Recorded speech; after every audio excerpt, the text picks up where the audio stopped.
नमस्कार, मैं हूं रत्ना और आप देख रहे हैं सी न्यूज भारत। आए रुक करते न्यूज बुलेटिन की और बात होगी बुल्ढाना की, जहां अशोकनगर इलाके में गैस सिलेंडर फटने से 85 वर्षीय महिला नर्मदाबाई लासुरकर की मौके पर मौत हो गई। साथ ही बात होगी हिंगोली की, जहां अवैध शराब की बिक्री को लेकर पुलिस निरीक्षक सुधीर वाघ ने कार्रवाई करते हुए एक आरोपी को गिरफ्तार किया है। ऐसी तमाम खबरों पर विस्तार से चर्चा करेंगे। बुल्ढाना जिले के मलकापुर शहर के अशोकनगर इलाके में दोपहर एक रिहायशी घर में आग लगने के दौरान गैस सिलेंडर फटने से 85 वर्षीय महिला नर्मदाबाई लासुरकर की मौके पर मौत हो गई। बताया जा रहा है कि वो अपने भाई के साथ रहती थी, जिनकी कुछ दिन पहले मौत हो चुकी थी और घटना के समय वो घर में अकेली थी। दोपहर करीब 2 बजे भीषण गर्मी के बीच अचानक लगी आग ने तेजी से विकराल रूप ले लिया और किचन तक पहुंचते ही सिलेंडर में जोरदार धमाका हो गया, जिससे महिला बाहर नहीं निकल सकी। सूचना मिलने पर पुलिस और फायर ब्रिगेड मौके पर पहुंचे और आग पर काबू पाया। पुलिस ने पंचनामा कर शव को अस्पताल भेज दिया है और मामले की जांच जारी है। नाव रुपेश सुरेश रोकडे। काय घटना घडली? घटना अशी घडली, आग लागून घरामध्ये सर्व काही साहित्य जळून गेलं आणि त्यानंतर घरात असलेला सिलेंडरचा खूप मोठा स्फोट झाला। घरामध्ये कोण कोण राहत होतं? घरामध्ये एकच वयोवृद्ध महिला होती। महिलाचा पहिले आग लागली, त्यानंतर स्फोट झाला। आग लागल्यामुळे वयोवृद्ध महिलेचा अंत झाला। त्यानंतर स्फोट कशाचा काय झाला? स्फोट आगीमुळे स्फोट झाला। आगीमुळे स्फोट झाला, पण स्फोट कशाचा झाला? स्फोट सिलेंडरचा स्फोट झाला। आग लागली होती। बुल्ढाना से सीनियर संवाददाता सीमा संदीप सावजी की रिपोर्ट। आनंद नवी मेमन कॉलोनी में वार्ड नंबर 3 और 4 के नवनिर्वाचित पार्षदों के लिए सम्मान समारोह आयोजित किया गया, जिसमें श्री सलीमशाह दीवान, डॉक्टर जावेद भाई वहोरा, महेश भाई वसावा, एरिक बेन मेकवान, ऐमान बेन नाथानी, नजमा बेन पठान, रेशम बेन मंसूरी और नूर मोहम्मद भाई सहित अन्य पार्षदों का सम्मान किया गया। इस दौरान पार्षद सलीमशाह दीवान ने वार्ड के अधूरे कार्यों को पूरा करने और विकास कार्यों को आगे बढ़ाने का आश्वासन दिया, जबकि डॉक्टर जावेद भाई वहोरा ने क्षेत्रीय विकास में तेजी लाने की बात कही।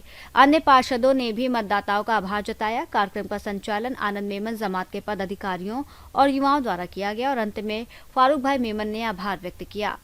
पहला तो आनंद मेमन समाजे जे वॉर्ड नंबर 3 અને વોર્ડ નંબર 4 માં જે જંગી બહુમતીથી જીતાડેલા કોંગ્રેસ ઉમેદવારોનું જે ભાવભૂની જે આજે સન્માન કર્યું એ બદલ અમે એમનો દિલથી સાથે સાથ કોંગ્રેસના કોર્પોરેટરો ખૂબ ખૂબ આભાર માનીએ છીએ અને અમે લોકોને એવી આશ્વાસન અને બાંહેધરી બી આપી છે કે ભાઈ જ્યારે પણ જે પણ કામમાં એમને અમારી જરૂરિયાત ઊભી થશે અમે લોકો બેઝિઝક એમની પાછળ ઊભા રહીશું અને અમે સાથે સાથે એમને એવું પણ કહ્યું છે કે અમે તો ખરા જ છે તમારી સાથે, પણ તમે બી અમને એટલો પોઝિટિવલી સપોર્ટ આપજો। તમારા પ્રશ્નોને અમને જેટલું બનેલું ઝડપી કહી જજો, કેવડાવી જજો કે જેથી અમે એનું નિરાકરણ પણ ઝડપથી લાવી શકીએ। પહેલા તો મહેમાન સમાજને ખૂબ ખૂબ અભિનંદન આપી કે અમે સાથે સાત કાઉન્સિલરને જે સન્માન કર્યું, ખૂબ ખૂબ એમનો આભાર। બીજું, મહાનગરપાલિકાના જે પ્રશ્નો છે જે એનું માર્ગદર્શન અમે તમામે સાથે સાત કાઉન્સિલર ભેગા મળીને પ્રજાની અંદર એવું લાયા કે માર્ગદર્શન જે રોડ રસ્તા જે પ્રશ્નો છે અમે સાથે સાથ હલ કરીશું ને એક માર્ગદર્શન બી અમે એમને સમાજ તરફ આપ્યું છે। आनंद से सीनियर संवाददाता ताहिर मेमन की रिपोर्ट। वसमत शहर के रेस्ट हाउस के पास अवैध शराब की बिक्री को लेकर पुलिस निरीक्षक सुधीर वाघ ने कार्रवाई करते हुए एक आरोपी को गिरफ्तार किया है। आरोपी के पास से अवैध शराब बरामद कर उसके खिलाफ आबकारी एक्ट के तहत मामला दर्ज किया गया है। स्थानीय लोगों का आरोप है कि शहर में अवैध शराब बिक्री, मटका, गुटखा, रेत और राशन की कालाबाजारी जैसी गतिविधियां लगातार जारी हैं, जिस पर सख्त कार्रवाई की मांग की जा रही है। नागरिकों ने प्रशासन से ऐसे अवैध धंधों पर रोक लगाने की अपील की है। हिंगोली महाराष्ट्र से सीनियर संवाददाता अब्दुल जाफर की रिपोर्ट। जयपुर में जिला कलेक्टर संदेश नायक ने मुख्यमंत्री युवा स्वरोजगार योजना की समीक्षा करते हुए बैंक प्रतिनिधियों के साथ कलेक्ट्रेट सभागार में बैठक की और योजना को गंभीरता से लेते हुए व्यापक प्रचार प्रसार के लिए शिविर लगाने के निर्देश दिए। बैठक में बताया गया कि योजना के तहत 18 से 45 वर्ष तक के शिक्षित बेरोजगार युवाओं को 10 लाख रुपए तक का ब्याज मुक्त ऋण और राज्य सरकार द्वारा 10% या अधिकतम 50,000 रुपए तक का अनुदान दिया जाता है। जिला कलेक्टर ने आवेदनों के शीघ्र निस्तारण और अधिक से अधिक युवाओं को योजना से जोड़ने के निर्देश दिए। इस दौरान अतिरिक्त जिला कलेक्टर मुकेश कुमार मूंड, एलडीएम गणेश कुमार और जिला उद्योग अधिकारी सहित अन्य अधिकारी, बैंक प्रतिनिधि मौजूद रहे। जयपुर से सीनियर संवाददाता भगवान दास शर्मा की रिपोर्ट। कैमूर जिले के रामपुर प्रखंड में बीडीओ दृष्टि पाठक ने मंगलवार को जलालपुर पंचायत में जनगणना कार्य और आंगनबाड़ी केंद्रों का औचक निरीक्षण किया। इस दौरान उन्होंने हाउस लिस्टिंग और मकान नंबरिंग कर रहे प्रगणकों से बातचीत कर मोबाइल ऐप में हो रहे डेटा एंट्री की जांच की और निर्देश दिए कि कोई भी परिवार छूटना नहीं चाहिए, सही जानकारी ही पोर्टल पर दर्ज हो। वहीं आंगनबाड़ी केंद्रों में बच्चों की उपस्थिति, पोषाहार वितरण, वजन मशीन, ग्रोथ चार्ट और दवा किट की जाँच की गई, जहाँ अनियमितता मिलने पर सेविका और सहायिका को फटकार लगाई गई। बीडीओ ने समय पर केंद्र संचालन, टीएचआर वितरण और कुपोषित बच्चों की सूची तैयार करने के निर्देश दिए। लापरवाही पर मानदेय कटौती की चेतावनी दी। उन्होंने ग्रामीणों से भी जनगणना में सही जानकारी देने की अपील की। कैमूर से सीनियर संवाददाता राम प्रवेश तिवारी की रिपोर्ट। खगड़िया के बेलदौर थाना क्षेत्र में पुलिस ने अवैध हथियार के साथ एक युवक को गिरफ्तार किया है, जबकि उसका एक साथी मौके से फरार हो गया। गोगरी एसडीपीओ साक्षी कुमारी ने प्रेस कॉन्फ्रेंस में बताया कि बीती रात गौशाला रोड स्थित एक शादी समारोह में हवाई फायरिंग की सूचना मिलने पर थाना अध्यक्ष अजीत कुमार के नेतृत्व में पुलिस टीम ने छापेमारी की। इस दौरान पुलिस को देखकर 2 युवक भागने लगे, जिनमें से एक को पकड़ लिया गया। गिरफ्तार युवक श्रीपुर गाँव निवासी गोलू कुमार उर्फ गोल्डन कुमार है, जिसके पास से देसी कट्टा, 6 जिंदा कारतूस और खोखे बरामद हुए हैं। वहीं उसका साथी मनीष कुमार फरार हो गया। पुलिस ने मामला दर्ज कर आरोपी को न्यायिक हिरासत में भेज दिया है और आगे की जांच जारी है। शिक्षक महोदय खगड़िया के दिशा निर्देशानुसार हम लोग हथियार तस्कर और हथियार गिरोह चलाने वाले अपराधियों के विरुद्ध लगातार अभियान के तहत कार्रवाई कर रहे हैं। और इसी क्रम में दिनांक 11-12 मई की रात को सूचना मिलती है कि थाना साकिन गौशाला रोड बेलदौर में एक शादी समारोह में कुछ असामाजिक तत्वों के द्वारा गोली फायरिंग करने की घटना सामने आ रही है।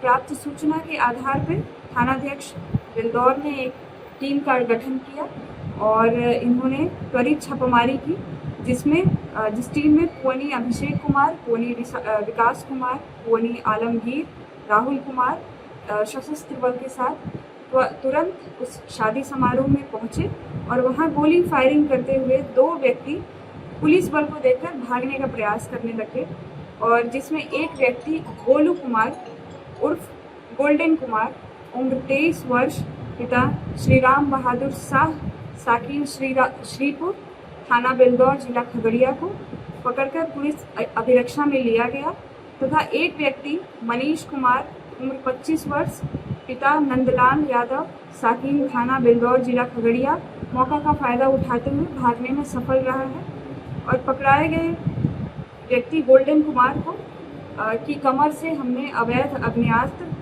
बरामद किया है और जिसे विधिवत जब्त करते हुए अभियुक्त को हिरासत में लिया गया है। और अभियुक्त का आपराधिक इतिहास भी रहा है और इस संदर्भ में बेलदौर थाना कांड संख्या 150-26 दर्ज किया गया है। बरामदगी में है एक लोडेड देसी कट्टा, मैरून रंग का बिंडोलिया, 8 mm की जिंदा गोली 6, 8 mm गोली का एक खोखा। इसका आपराधिक इतिहास पहले बेलदौर थाना में 312-25 रह चुका है। खगड़िया से सीनियर संवाददाता उमर खान की रिपोर्ट। मोतिहारी के कोटवा स्थित अशरफी कुंवर कॉलेज गेट पर हुए रितेश हत्याकांड में पुलिस ने बड़ी सफलता हासिल करते हुए एक मुख्य आरोपी गुड्डू कुमार को गिरफ्तार कर लिया है और वारदात में इस्तेमाल 2 मोटरसाइकिलें भी बरामद की हैं। 11 मई को कजिया कॉलेज गेट के पास रितेश कुमार की चाकू मारकर हत्या की गई थी, जिसके बाद पुलिस अधीक्षक के निर्देश पर विशेष टीम गठित कर जांच शुरू की गई थी। जांच में 4 आरोपियों की पहचान हुई है, जिनमें से एक को गिरफ्तार कर लिया गया है, जबकि अन्य 3 की तलाश में लगातार छापेमारी की जा रही है। पुलिस का कहना है कि जल्द ही सभी फरार आरोपियों को गिरफ्तार कर लिया जाएगा। दिनांक 11/5/26 को कोटवा थाना स्थित कजिया कॉलेज के पास एक छात्र रितेश कुमार पेशर विद्यासागर यादव साकी देवपुर परसा थाना कल्याणपुर को चाकू से मारकर हत्या कर दी गई थी। इस घटना के सफल उद्भेदन के लिए पुलिस अधीक्षक महोदय पूर्वी चंपारण मोतिहारी द्वारा एक विशेष टीम का गठन किया गया। गठित टीम द्वारा महज कुछ घंटे में ही इस कांड का सफल उद्भेदन करते हुए इस कांड में संलिप्त सभी अपराधियों की पहचान कर ली तथा एक अपराधी गुड्डू यादव, पेशर संजय यादव, साकी बड़हरवा कला थाना कोटवा को गिरफ्तार किया। इसके साथ ही इस घटना में प्रयुक्त 2 मोटरसाइकिल को बरामद किया गया जिस पर एक मोटरसाइकिल पर ब्लड लगा था, मृतक का ब्लड लगा था। इसके साथ ही अन्य इस घटना में संलिप्त अन्य अपराधियों के गिरफ्तारी के लिए लगातार प्रयास किया जा रहा है। मोतिहारी से सी न्यूज संवाददाता दीपक कुमार पांडे की रिपोर्ट। सुगौली स्थित एचपीसीएल बायोफ्यूल्स लिमिटेड प्लांट में अग्नि सुरक्षा और आपदा प्रबंधन को लेकर बिहार फायर सर्विस और कंपनी की सुरक्षा टीम द्वारा संयुक्त मॉक ड्रिल का आयोजन किया गया। इस दौरान आग लगने की काल्पनिक स्थिति तैयार कर राहत और बचाव कार्य का अभ्यास किया गया, जिसमें कर्मचारियों ने सुरक्षित निकासी प्रक्रिया का पालन किया और फोम और वाटर लाइन की मदद से आग पर काबू पाने का अभ्यास किया। अधिकारियों ने कर्मचारियों को आपात स्थिति में सतर्कता और सुरक्षा उपायों की जानकारी दी। प्लांट के महाप्रबंधक रमेश शुक्ला ने कहा कि ऐसे प्रशिक्षण कार्यक्रम औद्योगिक सुरक्षा को मजबूत बनाने के लिए जरूरी हैं और कर्मचारियों से सुरक्षा मानकों का पालन करने की अपील की। मोतिहारी से सी न्यूज संवाददाता वीरेंद्र कुमार गुप्ता की रिपोर्ट। सुल्तानपुर में ज्येष्ठ माह के बड़े मंगलवार के अवसर पर लम्बुआ कोतवाली के बगल स्थित हनुमान मंदिर परिसर में विशाल भंडारे का आयोजन किया गया। इस अवसर पर पुलिस अधीक्षक चारू निगम ने मंदिर में पूजा अर्चना कर प्रसाद वितरण किया और श्रद्धालुओं से संवाद करते हुए कहा कि पुलिस जनता की सेवा के लिए सदैव तत्पर है और कानून व्यवस्था बनाए रखने में नागरिकों का सहयोग आवश्यक है। कार्यक्रम के बाद उन्होंने पुलिस कार्यालय का निरीक्षण कर आवश्यक दिशा निर्देश भी दिए। मौके पर एसडीएम प्रीति जैन, सीओ ऋतिक कपूर, कोतवाली प्रभारी धीरज कुमार, उप निरीक्षक रविंद्र सिंह आदि मौजूद थे। सुल्तानपुर से सी न्यूज संवाददाता वाजिद हुसैन की रिपोर्ट। कांग्रेस नेता अशोक जाट को जिला बदर किए जाने के विरोध में कांग्रेस कार्यकर्ताओं ने कलेक्टर कार्यालय पर जोरदार प्रदर्शन किया। इस दौरान कार्यकर्ता तरणताल से कोठी पैलेस तक पैदल मार्च करते हुए पहुंचे और बैरिकेड्स तोड़कर अंदर जाने का प्रयास किया, जिसे रोकने के लिए पुलिस ने हल्का बल प्रयोग किया, जिसमें कुछ कार्यकर्ताओं को हल्की चोटें आईं। प्रदर्शन के दौरान हालात तनावपूर्ण हो गए और सुरक्षा के मद्देनजर भारी पुलिस बल तैनात किया गया था। कांग्रेस विधायक महेश परमार ने चेतावनी दी कि यदि अशोक जाट पर की गई जिला बदर की कार्रवाई वापस नहीं ली गई तो पार्टी बड़ा आंदोलन करेगी। आज हम सब हमारे किसान नेता, किसानों की बात रखने वाला, किसानों को न्याय की बात करने वाला, मंडी में किसानों के साथ अत्याचार होता है तो अशोक जाट खड़ा होता है। किसान सोसाइटी में, बिजली विभाग में, जहाँ जहाँ किसानों के साथ अत्याचार होता है अशोक जाट आगे खड़ा रहता है। उस अशोक जाट को, किसानों की, हजारों लाखों किसानों की आवाज था। आज पूरे मध्य प्रदेश का किसान, हमारे किसान कांग्रेस के प्रदेश अध्यक्ष, जाट समाज के जितने भी पदाधिकारी, जितने भी किसान संगठन है, हमारे कांग्रेस पार्टी के विधायक दिनेश जैन घोष, भैरू सिंह बाबू, दिलीप गुजर, हमारे अध्यक्ष मुकेश भाटी जी और तमाम संगठन आज अशोक जाट को न्याय दिलाना है। 8 तारीख को भी हमने धर्मेंद्र भाई और हमने धरना दिया था। ये शुरुआत है।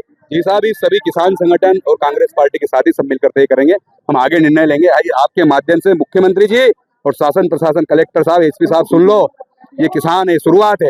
एक किसान के बेटे को दबाने का आपने प्रयास किया, उसकी ये स्थिति है कि अभी आवाज अभी बाकी है। कार्यालय में नहीं बैठ पाओगे आप सब लोग, भागना पड़ेगा। अभी तो हम गांधीवादी तरीके से, किसान जब अपना हल लेकर आएगा कहीं जगह छिपने की नहीं मिलेगी इन लोगों को, ये मैं कहना चाहता हूँ।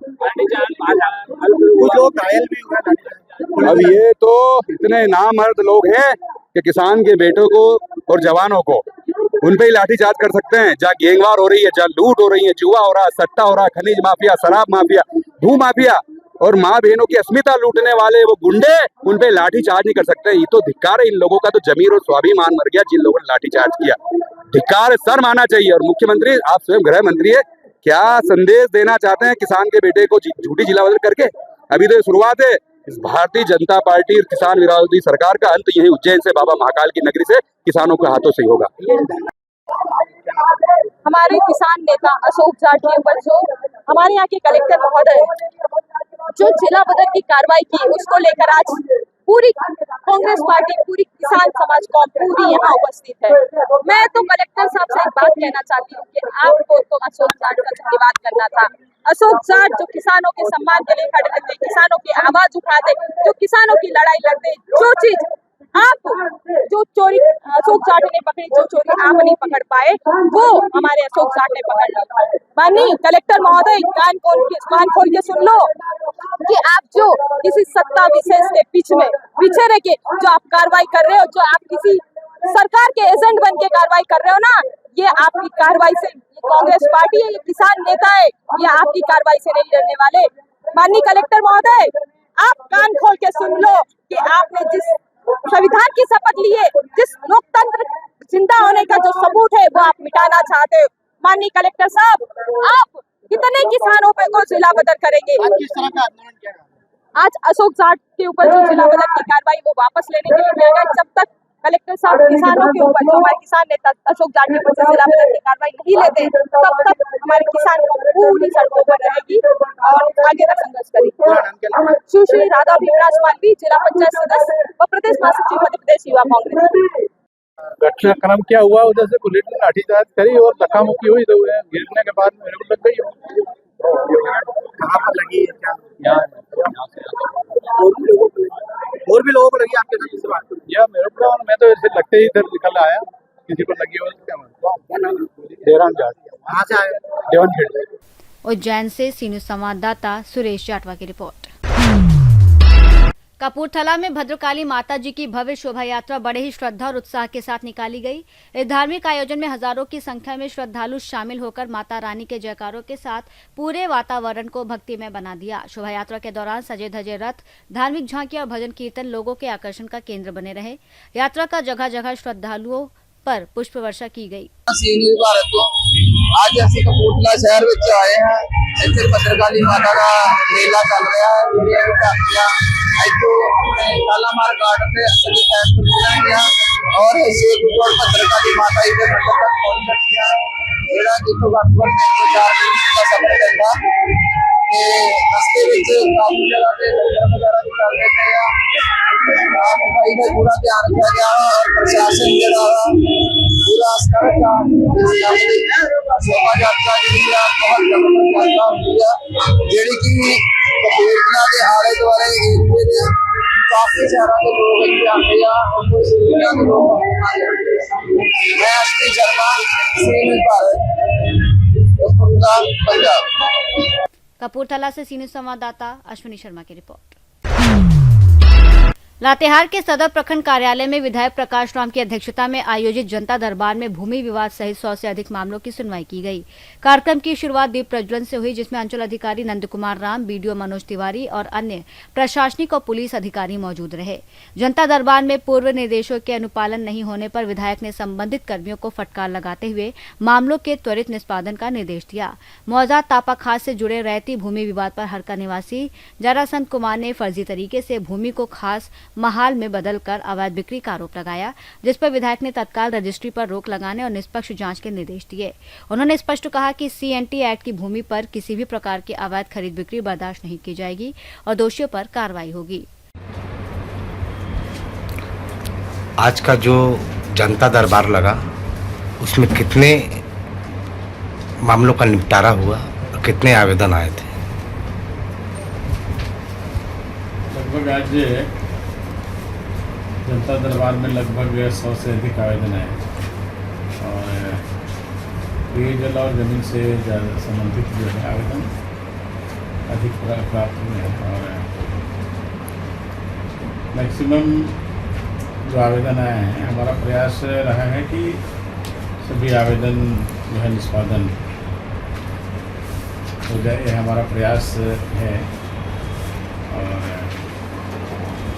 लगातार जो है हमारा जारी है। क्षेत्र की जो समस्याएं हैं लगातार हम प्रयास कर रहे हैं कि हर महीना जनता दरबार लगा करके जनता की जो जन समस्या है उसका समाधान पदाधिकारियों से मिल करके जनता दरबार के माध्यम से उसका समाधान हम कराएं। और यह कड़ी जो है लगातार चुनाव जीतने के बाद हर महीने जो है सभी ब्लॉक में जनता दरबार हम लगा रहे हैं और इससे जो है काफ़ी इसका लाभ जो है हमारे यह क्षेत्र की जनता को मिल रही है। और हम तो चेतावनी दिए हुए कि वैसे जो पदाधिकारी जो जनता का काम नहीं करेंगे वो किसी भी परिस्थिति में जो है उनको बख्शा नहीं जाएगा, चाहे ये मामला हमको विधानसभा में उठाना पड़े या जब उनके खिलाफ जो है हमको प्रदर्शन करना पड़े, तो उससे जो है हम पीछे नहीं हैं। जनता के हित में जो है हमारा काम होते रहेगा जनता दरबार में। सबसे ज़्यादा त्रुटि सर जमीन से जुड़े मामलों को लेकर आता है सर, इस पर किस तरह का पहल किया जाएगा सर? ये देखिए लातेहार में जो है एक कहीं भारी समस्या सर्वे का है और जमीन को जो सर्वे हुआ है उसमें काफ़ी त्रुटि है और इसलिए पिछले कैबिनेट में भी इस मामले को हम उठाए थे कि लातेहार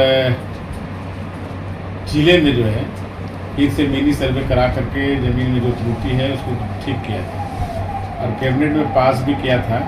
लेकिन जैसे ही रघुवर दास की सरकार यहाँ से जो है सरकार नहीं बनी और जो इस सरकार में जो है 10 साल लगभग होने जा रहा है, ये दूसरे टर्म की ये सरकार है, इस पर जो है ये सरकार पहल नहीं की और अभी भी जो है ज़मीन का समस्या बना हुआ है। और इसके लिए जो है हमको लगता है कि लगातार विधानसभा में भी जो है अपने स्तर से इस मामले को हम हमेशा उठाते रहे हैं और जब तक इसका समाधान जो है, जब तक ज़मीन का त्रुटि ठीक नहीं कर लिया जाता है, इस मामले को है उठाते रहेंगे। और ये तभी संभव होगा जब यहाँ ज़मीन का जो है लातेहार जिले में नए तरीके से सर्वे नहीं हो जाता है। आगामी क्या तारीख आपका जो अगली बार जनता दरबार जो होगा तो उसमें क्या पिछले वादे जो फरियादियों का जो फरियाद है जो है हमने कहा है कि 12 जून को जो है बैठक करेंगे, जिसमें जो जनता का जो आवेदन आया है उसकी हम लोग समीक्षा करेंगे। उस पर कितना जो है काम हुआ है उसका जो है हम लोग समीक्षा करेंगे। 12 जून को जो है समिति है। लातेहार से सीनियर संवाददाता बबलू खान की रिपोर्ट।